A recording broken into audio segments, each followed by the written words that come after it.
What's up, everybody? Welcome to CFP Talks, episode number 29. And as always, I'm joined by my friend and former student, Mr. David Fuchs.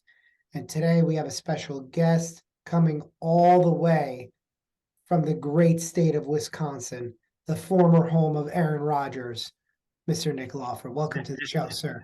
Thank you for being here. Thank you. Thank you. So, David, episode 29, who are we naming this episode after? We have a few athletes that we can do this after, so I'll let you choose. There's actually a few LA guys on this list too. All right, I want to hear it. In honor of you. I would say the number 29 in sports history, based on my research, is running back for the LA Rams, I believe, Eric Dickerson. I don't even know who that is. So Oh yeah. I guess that's true. Okay, Eric Dickerson. Okay, we'll let Nick choose. So the 29s are not that great. They're not that great. The others are DeMarco Murray, Joseph Adai, The other one's also an LA guy. He's a baseball player for the Dodgers. Obviously not anymore. Adrian Beltre. I told you the options were thin. Nick, what's your choice? What is this? You gotta go with ED. It's not even close. All right, ED. All right, ED. We're going with ED. We're welcome to the CFP Talks ED episode. Sounds terrible.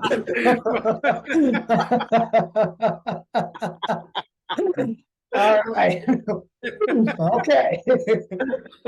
So let's start by introducing Nick and talking a little bit about his background. Nick is a former student of mine who went to get his CFA, and Nick is kind of a unique student because Nick came to me without really having any finance background.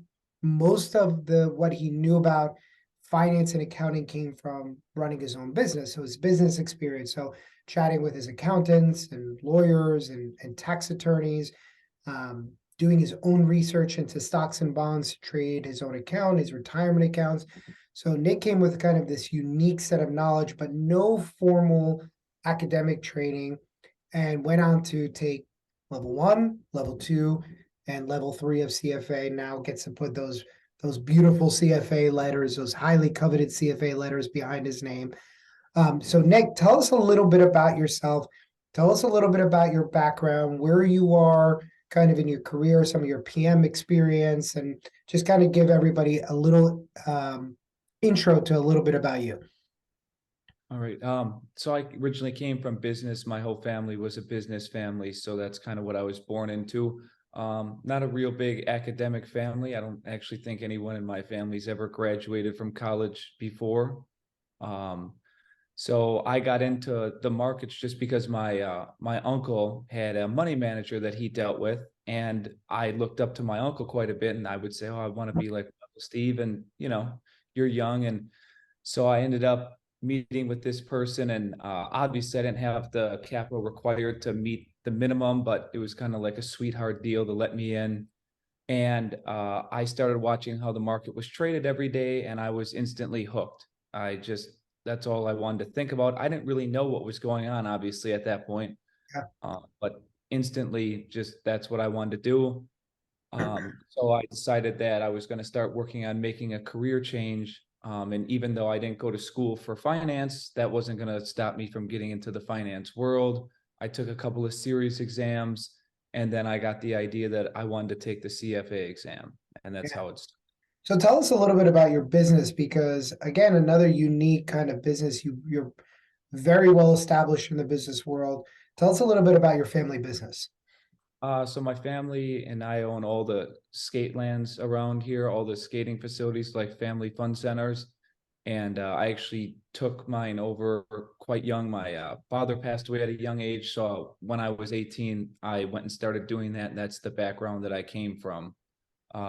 Been around for, 50 years now. So I kind of knew nothing else growing up. Generational family, but like generational business. Very, Yeah. very cool. So let's kind of start talking about when we met. because your journey was a long one. I mean, for anybody taking CFA, for those of you, obviously, CFP Talks is developed for the CFP exam, but we always like to kind of bring in an alternative perspective. And, the CFA exam by nature, at minimum, is a 2-year process. We started working together in September of 2019. Your journey with CFA finished up in May of 2022. Yeah. You got your letters, about 10 weeks later after they deliberated results. And you're, without that background and coming in, and, obviously we had to work on your fundamentals first. It led to a very long journey. Oh, And a yeah. very frustrating one, right? And that's what we're going to be talking about today, is this idea of mental toughness, because of a lot of students that I've had. It's very rare for me to get to work with students and see them through all 3 levels of the CFA exam. Most of the time, I'll pick up somebody from level 1. They don't necessarily go on and take level 2 or 3. But the average student, I'll get them for 2 levels, 1 to 2 levels. I've only walked a handful of students through all 3 levels of CFA. So it's always kind of nice to see somebody go right from the beginning and their knowledge at the beginning all the way to the end. But what was interesting to me is, working with students for CFA is seeing what role mental toughness what role it played in their studies. And we all know that studying for an exam of this magnitude, whether it's the CFP or the CFA, it is more so a exercise in your mental toughness than necessary in your academic rigor. And I tend to, and I say this to everybody, David and I say this on the show all the time, the CFP isn't really about how smart you are, it's about how disciplined you are.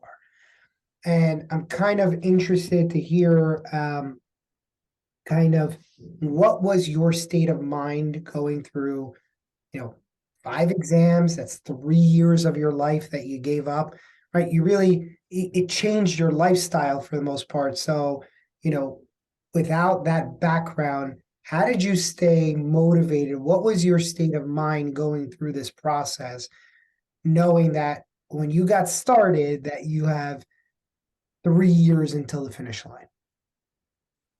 Yeah, I mean, I wanted it pretty bad, but I think everyone who starts wants it really bad. It's easy to want something, like what did Mike Tyson say? It's easy to have a plan till you get hit in the face. I kind of look at that, Yeah. everyone wants it.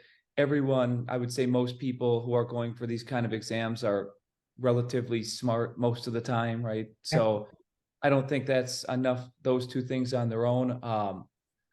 For me, it was, I enjoyed the material. About 90% of it I really liked. Stuff that I was going to use one day. I mean, some of it I could take it or leave it, but the majority was definitely stuff I wanted to know. And it was just ways to motivate yourself in the morning time. I mean, it got to the point though where the way I felt about myself was based on how my studies went for that day. And it was like riding a roller coaster that never stopped. I'm sure there's other people listening who can, understand where I'm coming from. But honestly, to be honest, I look back sometimes now and I wonder, well, how did I even do that? I don't even know if I could do that again. I mean, we've had talks and I could, but I sure wouldn't want to. Yeah, exactly. If you were to define mental toughness for everybody listening, how would you define it? Is it not having bad days? Is it being so disciplined that everything kind of goes to schedule and you're kind of, I think when we all think about mental toughness, the first image in my head that comes up is like a drill sergeant. Those guys are just always on. They're on it. They're so tough. They don't, they don't feel fatigue. They don't feel they're like machines. For anybody going through this process, we all know that there are more bad days than good. Oh yeah.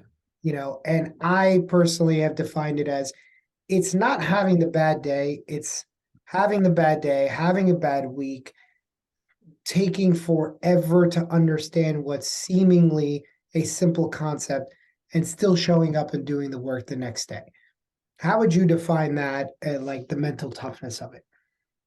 I would say that going through a process like this is incredibly humbling, if nothing else. And so the way I think about it is you're going to get humbled and get smacked down again and again, and to just continue to get up and go and not give up and not quit, because let's face it, it's a lot easier a lot of times just to throw the towel in and be done. So for me, it's to a certain degree, it's just how much pain can you take before you tap out and be done. A lot of the things that I think about when I think about mental toughness is seeing someone with chaos around them, but that person able to process and clearly think about what needs to be done instead of, panicking and doing whatever else. Like I always say, hope's not a strategy, but panic's not a strategy either. That's well said. Nick, so you're right now still in the family business, correct? You did not like jump into be like a portfolio analyst or anything like that. Is that correct? No, so I had hired out external management to run the family business years ago. So I work at a retail advisory firm in right outside of Milwaukee. All right. Well, that ruins my question because I was going to say when you were going through it, were you ever? I was going to ask you since I didn't think you were in finance yet. Well, I guess at that time you weren't in finance, though, right? You were. No, I was. No, I was already doing that, but it was like one of those things where I would hear about the high level details one day a week from one person that I needed to hear about it from. Okay, I got you. Okay, because I was going to ask you, was there any point? Because I know you failed a few times and you weren't, you didn't have any academic background in finance or anything like that. I was going to ask you, was there any point where you were like, you know what, screw this, I'm done. Like I don't need to keep doing this. Once a week. Yeah, like there was a time, so I passed level 1 right away, and then it took me 2 tries at level 2 and 2 tries at level 3. When I first failed level 2, I scored horribly, and once I got the results, there was a good like 12-hour period where I was done, and then I woke up the next morning and I was like, well, I can't be done. I have to go back. But yeah, I text Joe, hey, I'm done. Thanks for everything, but it's over. And Was again, it more from like 7 to 7. wait, was it more though you're done because you just didn't want to go through it again and you were just like so fatigued and just so over it, or were you just done because you were like, I don't need to do this. I don't necessarily need to get the CFA because like these exams you don't need, as you know. It's like No, oh no, no, it was honestly part of it. When I took level 2, I wasn't quite sure if I could pass level 2 because I've met people before who can't ever get through level 2. I mean, I know guys in my friend group where, I'm not sure. And so at that point, the way I scored, I wasn't totally convinced that I could really do it, to be right. honest. How did you deal with the self-doubt? Honestly, my thought was if I fail again, I'll be done, but I'm going to give it all I had the next time around. Because the first time I took it, I had some personal stuff going on. I was going through a divorce and some other stuff that I had going. No excuses, definitely not. But it was one of those times where I wanted to run it back with a clean slate. So instead of having a bunch of self-doubt, my thought was, well, let me just do the best I can and study the way I should this time and not let whatever I got going on in my personal life affect that. And if I fail after I give it my all, then I'll concede and I'll be done. But until then, I wanted to see what was going to happen. Like, so you had a lot of interesting personal things that went on. Not necessarily, if I remember correctly, before level 1, but No, definitely between level 1 and level 2, and definitely between L2 and L3. Yeah. There was, and I think between really level 1 and level 2 were your biggest set of challenges. I mean, I think yeah. Well, pandemic hit and it was just a mess. yeah, and Nick took Nick and I actually were taking level 2 around the same time. Oh wow. And so we flew to Omaha, Nebraska to take the exam in the pandemic because, I mean, talk about having to tough it through. Nick, I don't know if you remember this, but CFA sent out a note, and I believe it was like late March of 2020. Yep. And you took level 1 in December of 19, right? Okay. And I think the plan was you were getting ready to take it in June of 2019 or June of 2020, excuse me. Right? CFA in late March says no exams in June, no exams and I guess no, they were only doing June and December at this point. So no exams in June. Everybody has to go through to December. Right. So everybody re-registers for December and they go, we will base the availability of your exam based on local law. Yeah. If the Oh, local God. authorities allow it, then you can go and take your test. So me and Nick are going, what's going to be open? And we go, so I changed my exam from LA to San Diego. San Diego completely shut down. I went from San Diego to Phoenix, and then Phoenix shut down. And then Yeah. Phoenix, I'm like, what part is probably not going to shut down? I go, Omaha, Nebraska. I Yeah. go, Omaha, Nebraska. I was at that point, just go to SEC country. Yeah, exactly. That's what our thought was. Yeah, and it was Like, just let's go to Georgia or Alabama. and here's the screwed up part. They canceled exams up to 7 days before. So can you imagine studying for 6 months and then a week before they're going, summer? Uh, Were they offering it virtually where you could do it from home? no. Oh, this was a paper exam. Oh, wow. Because the CFA, CFA, you could have done that. well, no, CFA is Nick, I think you probably experienced this with your level 1. So I took level 1 in New York. I took it, I was registered to take it at the Javits Center, but there were so many people that were taking it at the Javits Center, I had to take it at Hammerstein Ballroom. And they set up these like plastic tables that you would see at a picnic. They put one person, 6-foot table, one person on one side, one person on the other side. Your passport has to go in front of you and your exam ticket. And they had probably one proctor to every 5 people. And they're literally just sitting there, like rolling around. They had people in the bathroom. They had people like monitoring the stalls. Like CFA is psycho about security and cheating. And if they caught, because I remember too, they caught one kid cheating because they came in with a plastic bag with a cheat sheet and they put it into a Ziploc and put it into the top of the toilet and they caught him. Oh, So wow. I'm like taking it out, like looking at his cheat sheet, putting it back, and they're like, and obviously you remove the top of the toilet, you can kind of hear the porcelain rubbing. Right. So like, it ends up like the security guy, figure him out. They basically ban him from the CFA, won't ever let him take an exam again. I remember they came and they looked at my passport like 5 times to the point I'm like, it's me. Like it's me. It's my passport. Like like they're like sitting there like, and they were not pleasant at all. And Nick, do you remember that like ice period? They would make you sit for an hour before the exam. Yeah. You check in at 8, but they wouldn't let you take the exam till 9. We took it in Omaha, it was the same deal. And we had to wear the mask the entire time. So you're just spending 10 hours in a mask. You get out, your ears just like are burning from it. Definitely not an easy thing. Like you got to travel. We had to like get airfare and pay for hotels. We're in Omaha. Actually, I really actually was happy about that because I almost was like in tears because it was like the first time I went out to dinner in months. And we went to a steakhouse. It was great. We had a great time. Like, but that was, the pandemic provided issues. Obviously, you went through your divorce in that time frame. Like there was more reasons. I mean, your business is a family business in COVID. Like, Yeah, it was like that was definitely like, holy crap, when can you reopen? Like, was it 2 weeks? Was it 4 weeks? What if people come back in? What capacity are you at? So there's a lot of challenges. It, X the complexity of the material, kind of what was going through your head at that point? Like, how did you stay on track? What were the study habits that kind of got you there?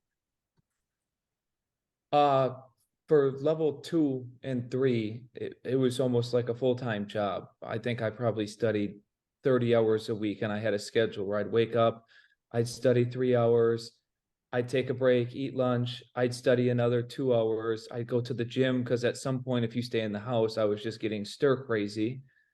Um, I'd take care of whatever stuff I had to take care of for the accounts that I manage at nighttime and make sure I was on top of that. And I'd review flashcards and write formulas at night, and I would run it all back the next day. I took one day a week off, which was always Mondays. And that was kind of my catch-all day to do whatever I needed to. I mean, you know, all the little stuff that piles up in life. But yeah, through that time, I'd say I tended to somewhat overstudy because Joe would have to tell me some days like, hey, you should take a day off, go outside, walk your dog, go play golf, like just do something somewhere besides in your house. Which I'm not really good with that because, you know, I think that I could just, you know, I'll just study more and I'll be better for it. But, you know, your brain can only handle so much at one given time before it needs some rest, you know. So yeah, I don't think I had a life for much of the 3-year period or whatever it was. I mean, I'm trying to think. I have so much free time now, I can't imagine the old way. It's nice to get your life back. It's actually weird when you're done, though. You almost go through like this weird part where for a few months I didn't know what to do with myself. I had no idea anymore. It's weird. I don't know if any you guys got that when you're done. That happened to me. Oh no, I was like, so pumped to be done. I was not like looking for things to do because you miss out on so much stuff. You know, the 3 or 4 months leading up to it, I was like, I can go to the gym and not worry about being at a time frame. I can watch a show and not feel guilty about not studying. Like that was the best. But you bring up a good point that Joe and I talk about pretty much every other episode is habits. And it sounds like to me you're somewhat of a creature of habit. Is that an accurate statement, or Very much, yeah. sounds like you're very, very disciplined habits and have good habits? How much do you think that led to your success on the exam? And I guess conversely, on the 2 times when you did not pass level 2 and level 3, do you think that there were any habits that you wish you maybe could have instilled then that you would have maybe that would have maybe led to you being successful the first time around? Good question. I would say as far as the habit question goes, I think to a certain degree I had good habits going in, but it also CFA also kind of changed who I was as a person and almost made me develop better habits to be efficient enough to do everything and juggle everything. So I might have went in with good habits, but I definitely changed through the process. Um, What were is- some of those, Nick? what was that? You know, you're definitely a creature of habit for sure. You're a pretty disciplined guy. You don't get successful in business to the level of your success without it. What were the ones that actually changed, do you think? Uh, Someone once told me that if you actually think about what you do during the day, you'll realize how much time you waste. Hmm. That person was a pretty wise individual that I knew. And so then when I started looking around at how much time you scroll through your phone and this and watch this TV show, and there's nothing wrong with any of those things alone. It's just when you do this for, you know, a ton of time during the day, it tends to add up. So I would say some of the things that changed were I would, instead of thinking about what I had to do in the morning, the night before, as I sat in bed, if I wanted to play around and watch TV or something, I had to go down my checklist for what needed to be done tomorrow. And it started as that to the point where, you know, during studying intensely, you were thinking like, okay, when I'm in the car on the way to the gym, I'll call this person. And when this happens, I'll call that person. So no moment of the day was wasted. And I would say that came out of CFA because you only have so much time, right? Like, you know, people are busy. I mean, anybody who's working and stuff, they got a lot going on. They got kids and families and all these obligations. So it was just ways to find opportunities to get whatever you needed to get done. Hmm. Yeah, it's so true that these exams and going through them develop or help you develop such good habits and work ethic. I remember, so for the CFP, Nick, normally what they do, I don't know if you aware or not, you normally submit your exam and you get your grade right on the spot. Like they tell you right Okay. then if you failed or passed, if you passed or failed. My exam was a little bit different. They There was a 6 week waiting period, and I'm sure you went through this too when you were waiting for your CFA grades. You're going back and forth. You're like, I definitely didn't pass. Maybe I did pass. No, I definitely failed. No, maybe I did. I'm actually thinking about it. I may have passed. And I remember telling Joe, I'm like, Joe, I'm just kind of giving in, like, I didn't pass this test. Like, there's no way. Like, I failed 100%. And I remember actually where I was. I'm actually like looking out the window outside of the sushi place when I was waiting for dinner on the phone with Joe. Where he said this to me, he was like, "Listen, like whether you passed or not," and he was always very confident. He's like, "You passed, trust me." But he was. I remember what he said to me. He's like, "Whether you passed or not, you learned how to work your ass off and you learned how to develop good habits and stick to them." So, to your point, going through these exams, having those habits down and developing them is so key. Oh, absolutely. I totally agree with you. I think of like having a credential, like CFP or CFA is not so much as like I'm this or I'm that or you're this or you're that, but more or less like, okay, we know this person is disciplined and is willing to sacrifice for Yeah, something that kind of tells an employer kind of everything they need to know, right? Like, okay, well, if we need him to step up, chances are he will. We don't know that, but we have, based on what we know, we think he might, right? for sure. Um, For sure. It's not just about like, oh, you passed the CFP or you passed the CFA. You know how to calculate the Sharpe ratio, or, oh, you know what a dynasty trust is. Because like you can learn that by just Googling it realistically. right, But right. it's like getting through the process and then ultimately being successful says something about the work ethic, the habits, and the character of that Hmm. individual. For sure.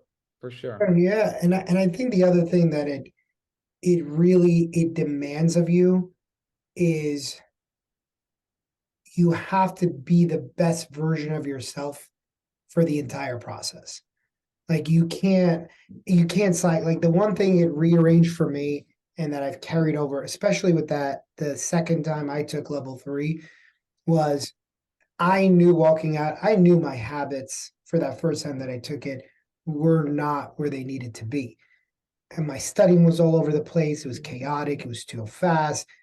And even though I was close, the emotional inclination at that point where you're close is to go, I was just like 6 questions away. So I just got to study for those 6 questions. And that's not true.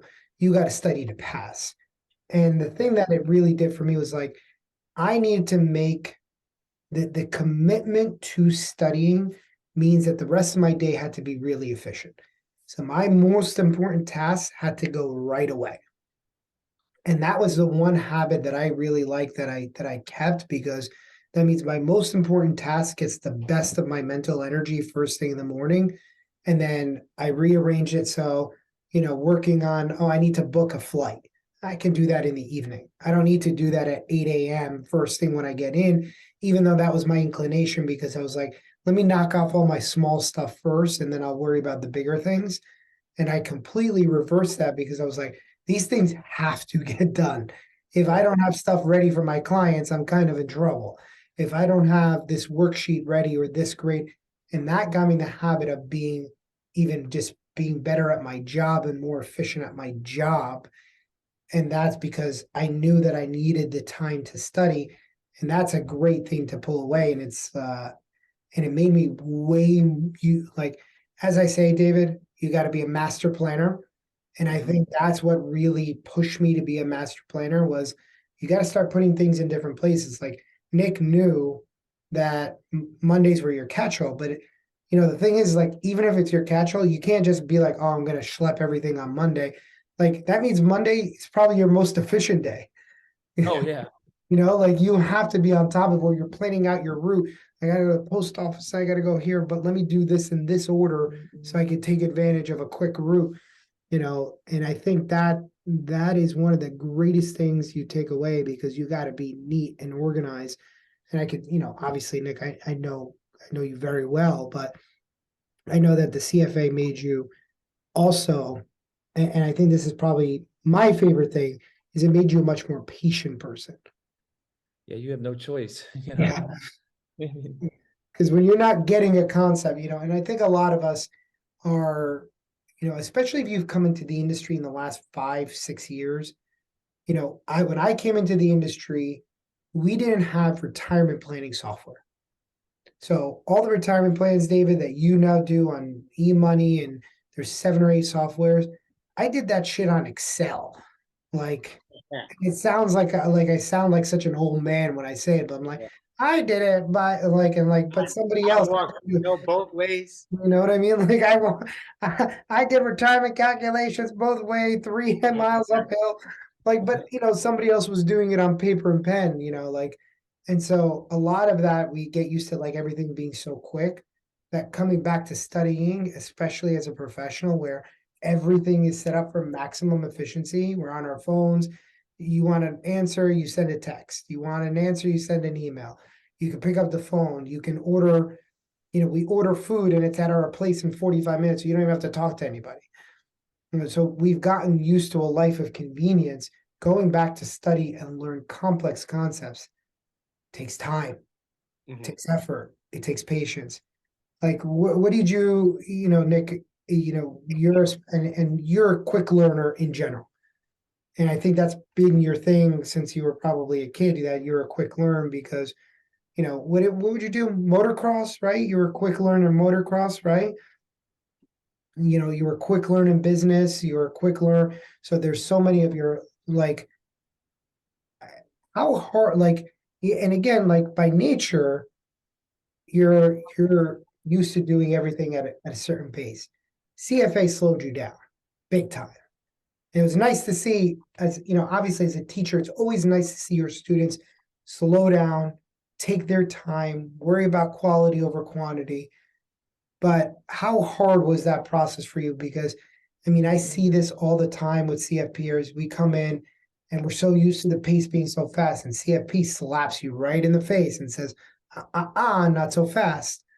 And obviously CFA does the same thing. Talk a little bit about that. Yeah, I had a hunch going in, because you read about it when you first start thinking about taking the exam, and you read about, it's hard and it's long and whatever. And I guess I didn't realize how patient I was going to have to be until it's like the joke that happens to every guy who starts, till the books came. And I thought I got a deal, because all the books, I thought, oh, they sent me all the levels for the price of level 1. And then when I realized they were all for level 1, I thought, this is going to be a while. Like, there's 2 more sets like this. And I would say that was the beginning of when I started to kind of realize, like, this is going to be a long time, and this is going to, take a lot out of my life. And I guess over time, in the beginning, when you first start with like level 1, you don't really have to be patient all the time. I think that the patience comes when you get to level 2, and some of the dense stuff that you see for the first time, it's hard to pick it up right when you read it one time. You read 30 pages and it's not like, oh yeah, I got this right away. You see some of the concepts in it. It used to take me a few days. Sometimes I'd be walking the dog a few days later, and then it would click. And so after a while, it's almost like you learn how to learn, but the way you're learning is not like how you learn in college, where you learn about something and regurgitate it through a paper or whatever. It's like this long process of you study for 6 months to a year, and then you take this 6-hour exam or however long it is now. And so it's a different way of learning, I think, for anybody, whether you came from an academic family or not. There's not many exams structured. I don't know how long the CFP is, but it's the same concept. You study a whole bunch of material for a long time, and then 1, 2, 3 all in one day. Let's see what you got type thing. And I think that's just counterintuitive to people in general these days, because more now than ever, we live in an instant gratification society, right? Like, people don't want to sacrifice and work and do what it takes for something at X time in the future, Right. right? Like if I can get food to my house in an hour, why should I wait 6 months or a year to take an exam? It's counterintuitive to everything that we believe now, I think, in society. Right. No, I agree. I think that's part of it. And I'm going to put this out for all of us to talk about because it's something that I've been thinking about lately is why do you guys think studying is so hard? Like, I feel like next to public speaking and being naked, studying is like the thing that freaks people out the most. Like, it's kind of wild to me. I granted, I grew up in an immigrant house. It was you have one job, you go to school and you get an A, or you're not eating, but so like it was just like, it was something that was very ingrained in me growing up.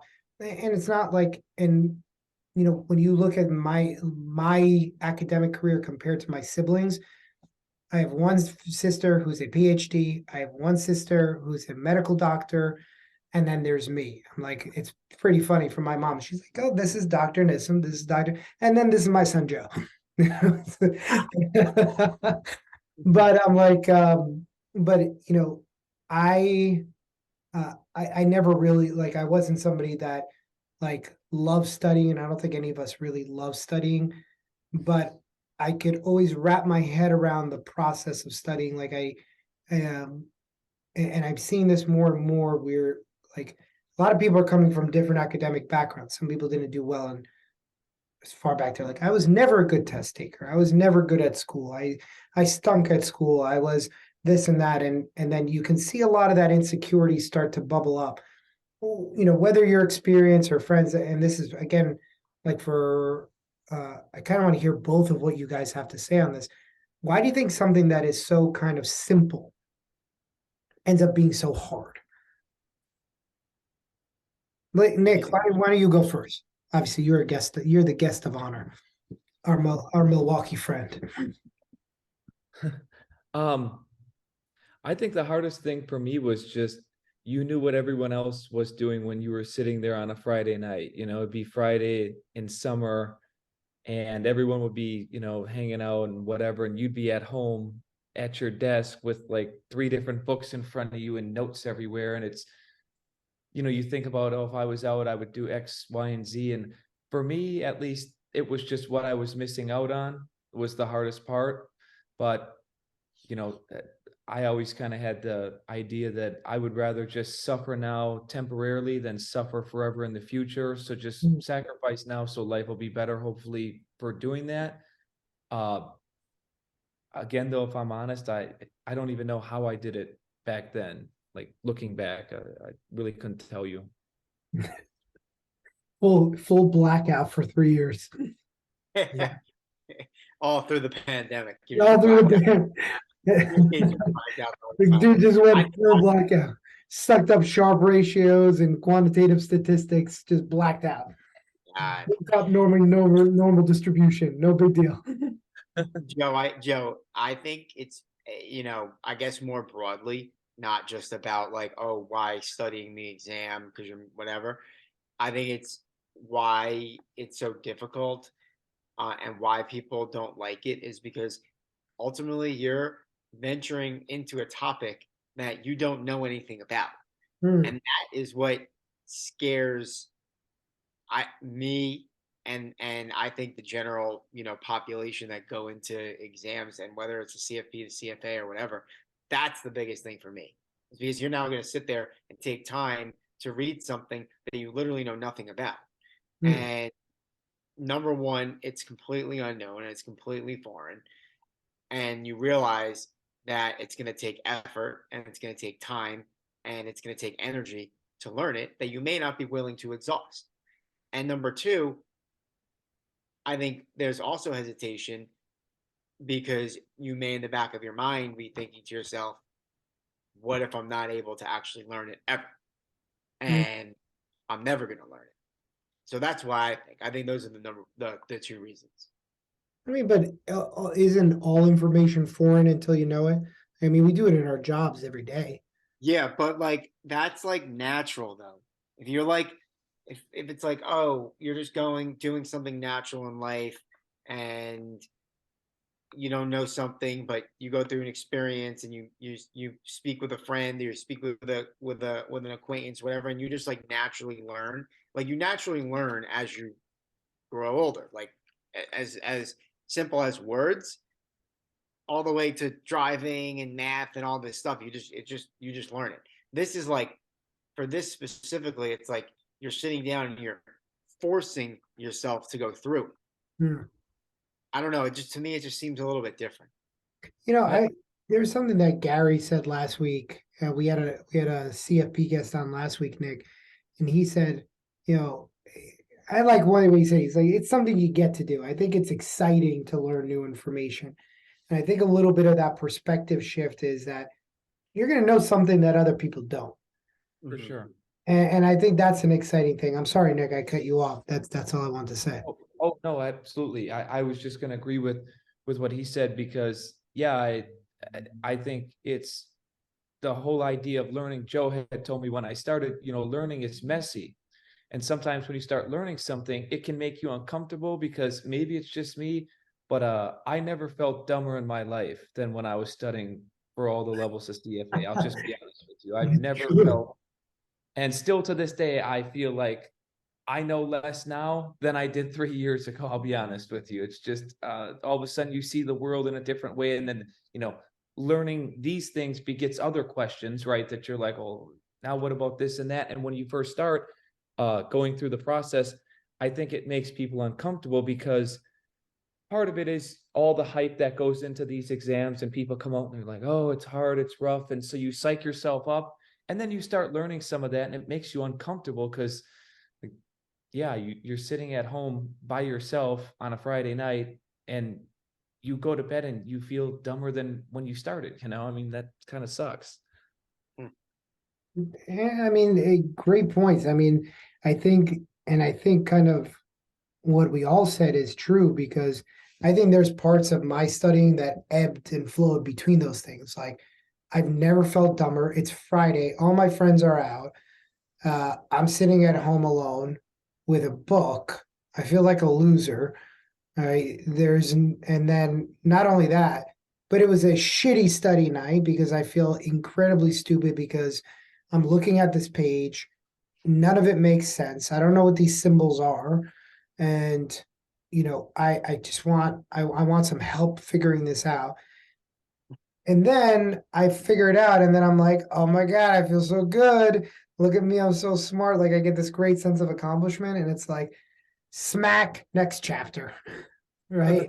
And it's like then you're back in that same spot, and then you're kind of feel, and I think that ebb and flow it's kind of the crux of what we're talking about today. It's being able to be almost just emotionally neutral, knowing and kind of accepting that you're gonna feel dumb, and you're gonna be tired, and it's gonna be tough, but you show up and you got to do the work regardless, because I think that, and I think Nick, you'll agree with this more than you won't, is that I feel like my worst study days ended up being my best weapon. Absolutely. Absolutely. And it wasn't necessarily because of what I learned, it was the sheer grit of getting through those days. And I remember, David, you had some pretty awful study days. You were, especially when we got to a state, and I remember you would, this is tough. And it was like, and I would say to you guys, like, I understand, I get it, but it's that grit that when you're at question 70 and you got 15 questions in front of you, and your brain is starting to kind of put the brakes on, that it's going to push you through. And that's when you start building that tenacity to get through. It's easy when everything is feeling good and everything is clicking, but it's probably because of that, really, those shit couple of days, those shit weeks that you put in, that it doesn't feel good without feeling bad. And I think it alters the perspective. But Yeah. let's close on this, Nick. You got somebody who's starting CFA or a CFP journey.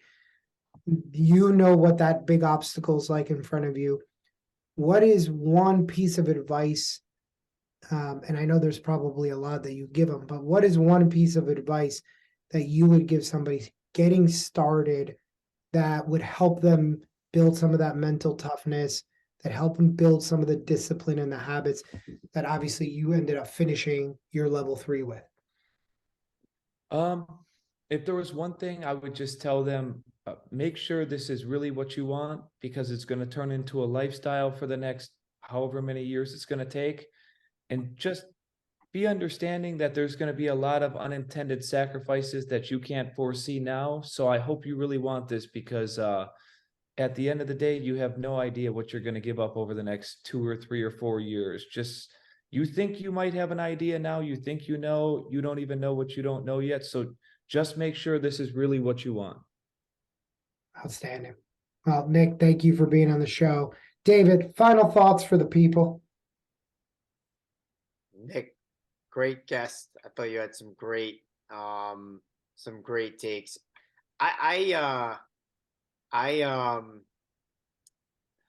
You know, I've actually found it was interesting. So you guys took level 2 together.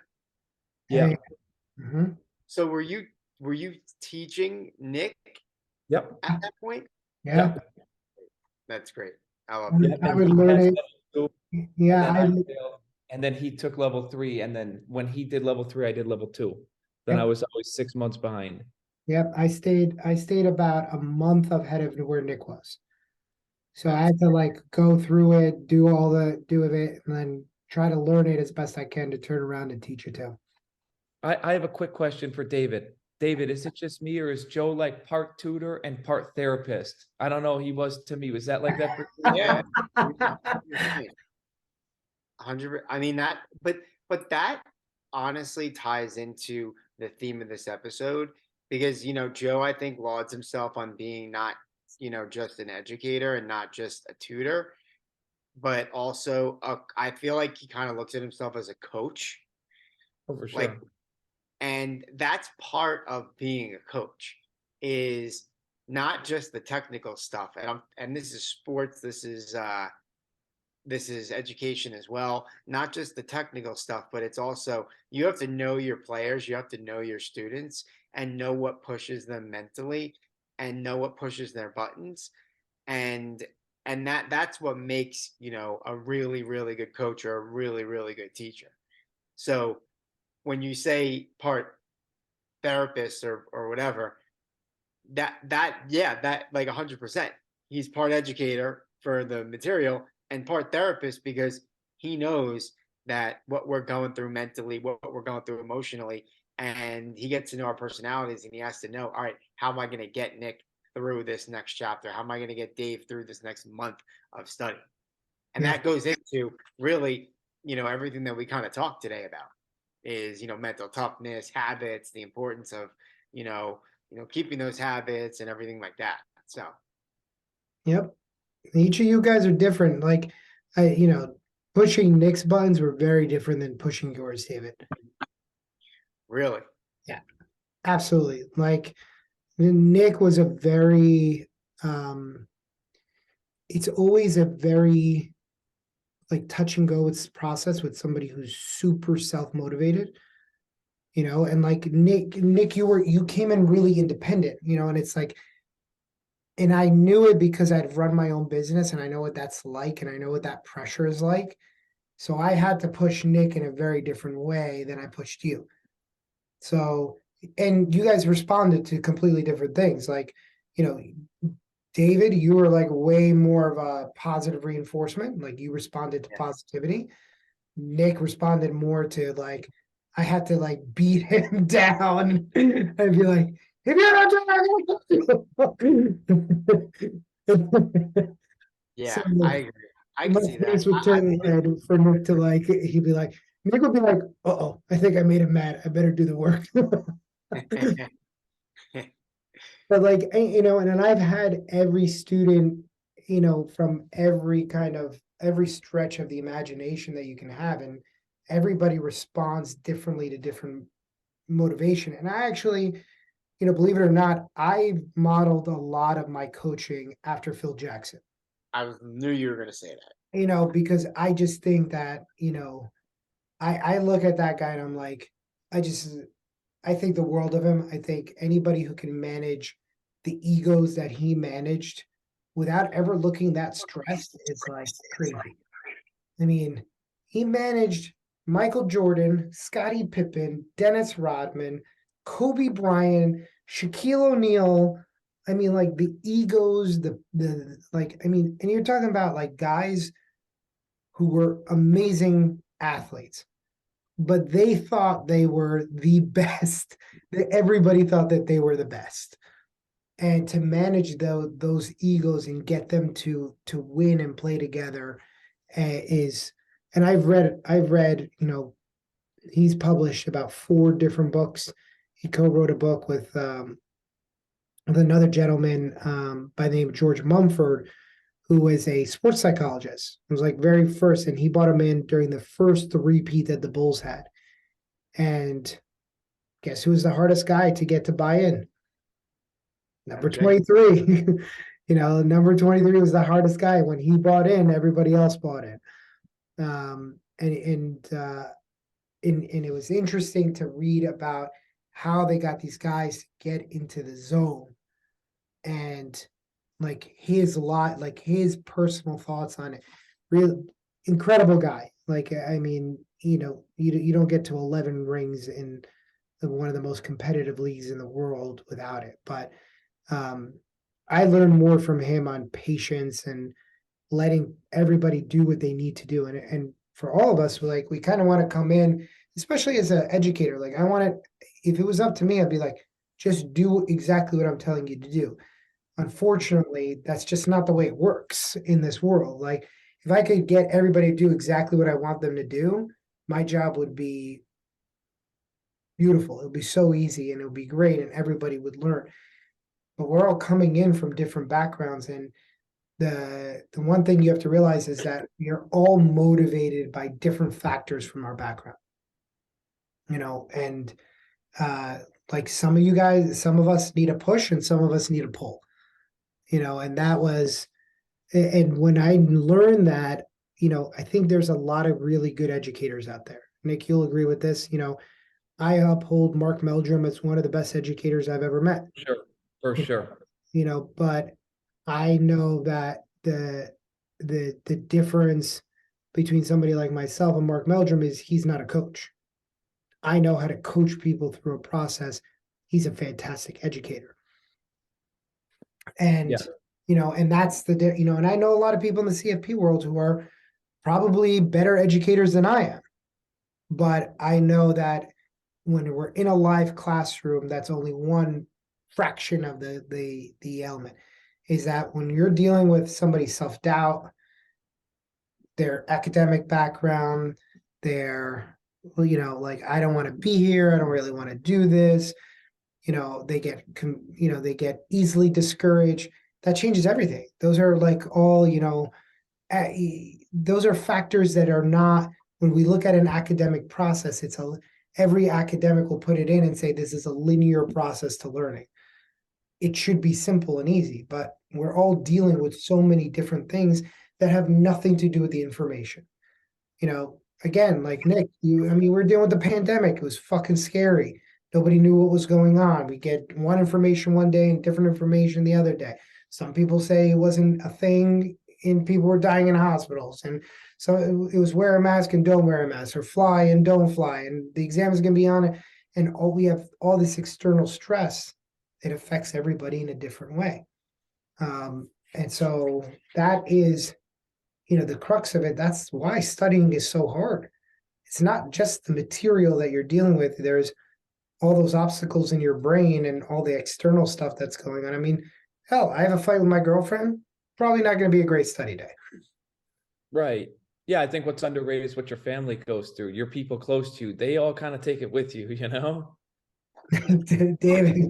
David just said that. What did you say last week, David? I didn't pass. We passed. We passed. Yeah. No, but it's true. I agree with 1,000%. It's a team effort. Oh, for sure. I mean, a bunch of people were there at my ceremony. Joe was there and we all went together, and said, everyone seems so happy for you. I said, are they, or are they just happy that I'm not going to be an insufferable pain in the ass 6 days? Like, maybe it's just relief. But yeah, I mean, on a serious note, I think, yeah, your family and friends, like, they go through it with you too. I mean, absolutely. I agree with what you said, not I passed, we passed, for sure. Mhm. Yeah, I mean, I look back and I'm like, every person that would like come in and check in on me, bring me a meal. So like, and and like the excitement, it's like great for yourself, but when you tell people and you see the excitement in their face, it's like we won the championship, like we did it together. Like you can see it and they're like, we won. Absolutely. All right, well, we'll end on that note. Nick, thank you so much for being here. Incredible guest. Thank you for these wonderful points. Ladies and gentlemen, we will see you next week on CFP Talks. Have a great evening.